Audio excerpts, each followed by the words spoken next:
السلام علیکم ورحمۃ اللہ وبرکاتہ۔ آج ہم سورۃ مائدہ کی آیت نمبر 6 سے 13 تک کی آیات کا مطالعہ کریں گے۔ اعوذ باللہ من الشیطان الرجیم، بسم اللہ الرحمن الرحیم۔ یا ایھا الذین آمنوا، اے لوگو جو ایمان لائے ہو، اذا جب کنتم کھڑے ہو جاؤ تم، الی الصلاۃ نماز کی طرف، فاغسلوا پس تم دھو لو، وجوہکم اپنے چہروں کو، وایدیکم اور اپنے ہاتھوں کو، الی المرافق کوہنیوں تک، وامسحوا اور مسح کرو، برؤوسکم اپنے سروں کا، وارجلکم اور اپنے پاؤں کا، الی الکعبین ٹخنوں تک، وان کنتم جنبا اور اگر ہو تم جنابت کی حالت میں، فطہروا تو خوب پاک ہو جاؤ، وَإِن كُنتُم مَرْضَىٰ اور اگر ہو تم بیمار، او علی سفر یا کسی سفر پر، او جاء احد یا آئے کوئی ایک، منکم تم میں سے، من الغائط قضائے حاجت سے، او لامستم النساء یا چھوا ہو تم نے عورتوں کو، فلم تجدوا پھر نہ تم پاؤ، ماء پانی کو، فتیمموا تو تیمم کر لو، صعیدا طیبا پاک مٹی سے، فامسحوا پھر مسح کرو، بوجوہکم اپنے چہروں کا، ایدیکم اور اپنے ہاتھوں کا، منہ اس سے، ما نہیں، یرید چاہتے، اللہ تعالی، یجعل کہ وہ کر دے، علیکم تم پر، من حرج کوئی تنگی، ولیکن یرید لیکن وہ چاہتے ہیں، لیطہرکم کہ وہ پاک کر دے تمہیں، ولیتم اور تاکہ وہ پورا کر دے، نعمتہ اپنی نعمت کو، علیکم تم پر، لعلکم تشکرون تاکہ تم شکر ادا کرو۔ اس سے پہلی آیات میں اللہ تعالیٰ نے حلال اور حرام کردہ چیزوں کے بارے میں بتایا تھا۔ اب اس آیت میں اللہ تعالیٰ نے وضو اور تیمم کے احکام کو بیان فرمایا ہے۔ غزوہ مریسے جو 5 یا 6 ہجری میں ہوا تھا، اس میں حضرت عائشہ کا ہار گم ہو گیا تھا۔ ہار کی تلاش میں صبح ہو گئی تھی اور پانی بھی موجود نہیں تھا، لوگ فکر مند ہو گئے تھے، تو اس پر یہ آیت نازل ہوئی۔ اس آیت سے چونکہ صحابہ کرام کو پانی نہ ملنے کی صورت میں تیمم کی رخصت ملی تھی، اسی لیے علماء نے اس آیت کو آیت وضو کی بجائے آیت تیمم بھی کہا ہے۔ فَاغْسِلُوا وُجُوهَكُمْ وَأَيْدِيَكُمْ إِلَى الْمَرَافِقِ منہ دھونے میں کلی کرنا، ناک میں پانی داخل کر کے جھاڑنا اور داڑھی کا خلال بھی شامل ہے۔ کوہنیوں تک یعنی اس میں کوہنیاں بھی شامل ہیں۔ وَامْسَحُوا بِرُؤُوسِكُمْ بہت سے علماء نے لکھا ہے کہ سارے سر کا مسح فرض نہیں ہے، بلکہ سر کے کچھ حصے کا مسح کر لیا جائے تو بھی کافی ہے، مگر قرآن اور حدیث کی روح سے سارے سر کا مسح کرنا چاہیے۔ رسول اللہ صلی اللہ علیہ وسلم سے ایک دفعہ بھی پگڑی کے بغیر سر کے کچھ حصے کا مسح ثابت نہیں ہے۔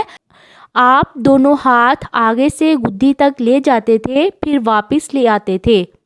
ہاں، پگڑی ہونے کی صورت میں سر کے سامنے والے حصے کے بعد پگڑی پر مسح کیا جا سکتا ہے۔ سر کے مسح کے ساتھ کانوں کا مسح بھی حدیث سے ثابت ہے۔ سر کے مسح کے بعد گردن کا الگ مسح یا الٹے ہاتھوں مسح کرنے کا ثبوت نبی کریم صلی اللہ علیہ وسلم یا صحابہ کرام سے نہیں ملتا ہے، لہٰذا یہ بدعت ہے۔ وَأَرْجُلَكُمْ اس میں لام کے زبر اور زیر کے ساتھ 2 قراتیں مروی ہیں۔ عام علماء اہل سنت کا یہی مذہب ہے اور بہت سی احادیث سے بھی ثابت ہے کہ آپ صلی اللہ علیہ وسلم پاؤں دھویا کرتے تھے، ان پر مسح نہیں فرماتے تھے۔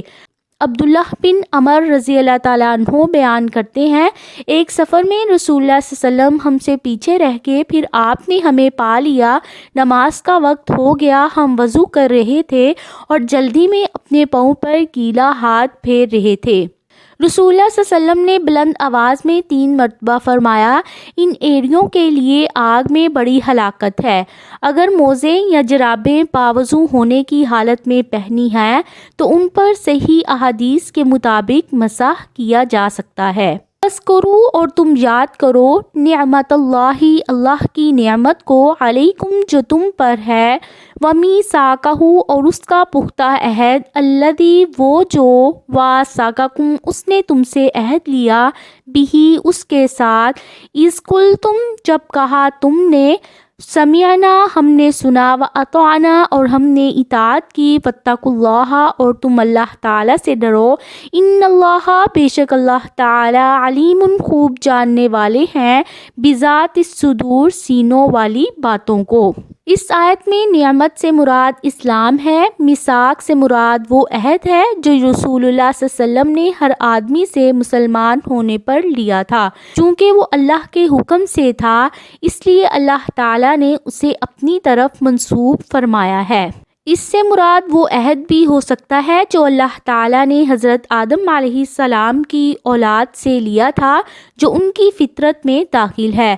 یا ایھا الذین آمنوا اے لوگو جو ایمان لائے ہو کونوا تم ہو جاؤ قوامین قائم رہنے والے للہ اللہ تعالیٰ کے لیے شہداء گواہ بالقسط انصاف کے ساتھ ولا یجرمنکم اور نہ ہی آمادہ کرے تمہیں شنآن قوم کسی قوم کی دشمنی علی اس پر اللہ تعدلوا یہ کہ نہیں تم عدل کرو گے اعدلوا تم عدل کرو ہوا اقرب وہ زیادہ قریب ہے للتقوی تقوی کے واتقوا اللہ اور تم اللہ تعالیٰ سے ڈرو ان اللہ بے شک اللہ تعالیٰ خبیر خوب خبر رکھنے والے ہیں بما اس کی تعملون جو تم عمل کرتے ہو۔ اس آیت کی تشریح سورۃ النساء کی آیت نمبر 135 میں بھی گزر چکی ہے۔ شاہ عبد القادر لکھتے ہیں کہ اکثر کافروں نے مسلمانوں سے بڑی دشمنی کی تھی، جب وہ مسلمان ہوئے تو فرمایا کہ ان سے وہ دشمنی نہ نکالو اور ہر جگہ یہی حکم ہے کہ حق بات میں دوست اور دشمن برابر ہیں۔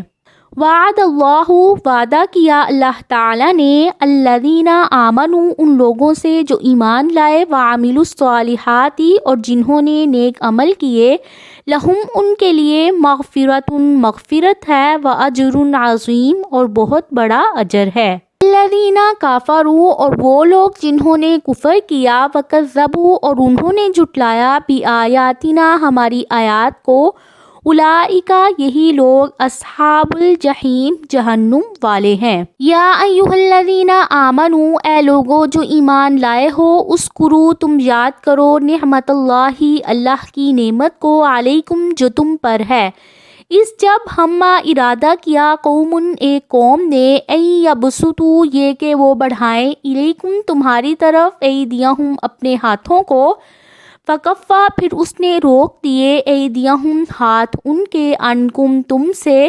واتقوا اللہ اور تم اللہ تعالیٰ سے ڈرو وعلی اللہ اور اللہ تعالیٰ ہی پر فلیتوکل المؤمنون پس چاہیے کہ بھروسہ کرے ایمان والے۔ عام انعامات کے بعد اب خصوصی انعام کا اللہ تعالیٰ نے ذکر فرمایا ہے۔ ابن عباس رضی اللہ تعالیٰ عنہ کہتے ہیں ایک دیت کے سلسلے میں نبی کریم صلی اللہ علیہ وسلم مدینہ کے ایک یہودی قبیلے بنو نذیر کے ہاں تشریف لے گئے۔ انہوں نے آپ کو اور آپ کے ساتھیوں کو ایک دیوار کے سائے میں بٹھایا اور آپس میں پروگرام بنایا کہ ان کے اوپر چکی کا پارٹ گرا دیا جائے۔ اللہ تعالیٰ نے آپ کو خبردار کیا اور آپ وہاں سے اٹھ گئے۔ جابر رضی اللہ تعالیٰ عنہ بیان کرتے ہیں کہ وہ نجد کی طرف رسول اللہ صلی اللہ علیہ وسلم کے ساتھ جنگ میں ساتھ تھے۔ رسول اللہ صلی اللہ علیہ وسلم واپس لوٹے تو وہ بھی واپس لوٹے۔ دوپہر کو آرام کا وقت ایسی وادی میں کیا جہاں بہت سے خاردار درخت تھے۔ رسول اللہ صلی اللہ علیہ وسلم اتر پڑے اور لوگ درختوں کے سائے کے لیے درختوں کی تلاش میں بکھر گئے۔ رسول اللہ صلی اللہ علیہ وسلم ایک کیکر کے درخت کے نیچے اترے اور اپنی تلوار اس کے ساتھ لٹکا دی۔ جابر رضی اللہ تعالیٰ عنہ کہتے ہیں کہ ہم تھوڑی دیر سوئے ہی تھے کہ رسول اللہ صلی اللہ علیہ وسلم نے ہمیں بلایا۔ ہم آپ کے پاس آئے اور آپ کے پاس ایک بدوی بیٹھا ہوا تھا۔ رسول اللہ صلی اللہ علیہ وسلم نے فرمایا اس نے میری تلوار سونت لی جبکہ میں سویا ہوا تھا۔ میں جاگ پڑا تو اس کے ہاتھ میں ننگی تلوار تھی۔ مجھ سے کہنے لگا تمہیں مجھ سے کون بچائے گا؟ میں نے کہا اللہ، تو دیکھو یہ بیٹھا ہے۔ پھر رسول اللہ صلی اللہ علیہ وسلم نے اسے کچھ نہیں کہا۔ ممکن ہے کہ قرآن نے اس آیت میں ان متعدد واقعات کی طرف اشارہ فرمایا ہو۔ وَلَقَدْ اور البتہ تحقیق آخذہ لیا اللہ تعالیٰ نے میثاقہ پختہ عہد بنی اسرائیل سے وبعثنا اور ہم نے مقرر کیے منہم اثنی عشرہ نقیباً ان میں سے 12 نگران وقالا اور کہا اللہ تعالیٰ نے انی معکم بے شک میں تمہارے ساتھ ہوں لئن اقمتم الصلاۃ البتہ اگر تم نے قائم کی نماز وآتیتم الزکوٰۃ اور تم نے ادا کی زکوٰۃ وآمنتم اور تم ایمان لائے برسولی میرے رسولوں پر وعزرتموہم اور مدد کی تم نے ان کی وَأَقْرَضْتُمُ اللَّهَ اور قرض دیا تم نے اللہ تعالیٰ کو قرضاً حسناً اچھا قرض لَأُكَفِّرَنَّ البتہ ضرور بالضرور میں دور کر دوں گا عنکم تم سے سیئاتکم تمہاری برائیوں کو وَلَأُدْخِلَنَّكُمْ اور البتہ ضرور بالضرور میں داخل کروں گا تمہیں جنات باغات میں تجری بہتی ہیں من تحتها الانہار اس کے نیچے سے نہریں ومن کافرا پس جس نے کفر کیا بعد ذالک اس کے بعد منکم تم میں سے فقط پس تحقیق ضلع وہ بھٹک گیا سواء السبیل سیدھے راستے سے۔ پچھلی آیت نمبر 7 میں گزرا ہے کہ مسلمانوں اپنے آپ پر اللہ تعالیٰ کی نعمت اور اپنے اس عہد کو یاد کرو۔ اب فرمایا کہ یہ عہد صرف تم سے ہی نہیں لیا گیا تھا بلکہ تم سے پہلے بنی اسرائیل سے بھی اس قسم کا عہد لیا گیا تھا مگر انہوں نے اس عہد کو توڑ دیا تھا اور ذلت اور مسکنت کا شکار ہوئے لہٰذا تم ان جیسے مت بنو۔ بنی اسرائیل کے کل 12 قبیلے تھے، اللہ تعالیٰ نے انہی میں سے ان پر 12 سردار مقرر کر دیے تھے تاکہ وہ ان کے حالات پر نظر رکھیں اور انہیں اپنے عہد پر قائم رہنے کی تلقین کرتے رہیں۔ رسول اللہ صلی اللہ علیہ وسلم نے بھی لیلۃ العقبہ میں جب بیعت لی تھی تو ان پر 12 نقیب بھی مقرر فرمائے تھے۔ فَبِمَا نَقْضِهِمْ مِيثَاقَهُمْ تو ان کے پختہ عہد کے توڑنے کی وجہ سے لعناہم ہم نے لعنت کی ان پر وجعلنا اور ہم نے کر دیا قلوبہم ان کے دلوں کو قاسیۃً سخت یحرفون وہ تبدیل کر دیتے ہیں الکلمہ بات کو ام مواضعہ ان کی جگہوں سے ونسو اور وہ بھول گئے حظاً بڑا حصہ مما اس میں سے جو ذکروا وہ نصیحت کیے گئے تھے بھی جس کی ولا تزالوا اور ہمیشہ تطلعوا آپ اطلاع پاتے رہتے ہیں علی خائنۃ کسی نہ کسی کی خیانت پر منہم ان کی طرف سے اللہ مگر قلیلاً تھوڑے ہیں منہم ان میں سے فاعفو پس آپ معاف کر دیجئے عنہم انہیں وصفح اور درگزر کیجئے ان اللہ بے شک اللہ تعالی یحب محبت کرتے ہیں المحسنین احسان کرنے والوں سے۔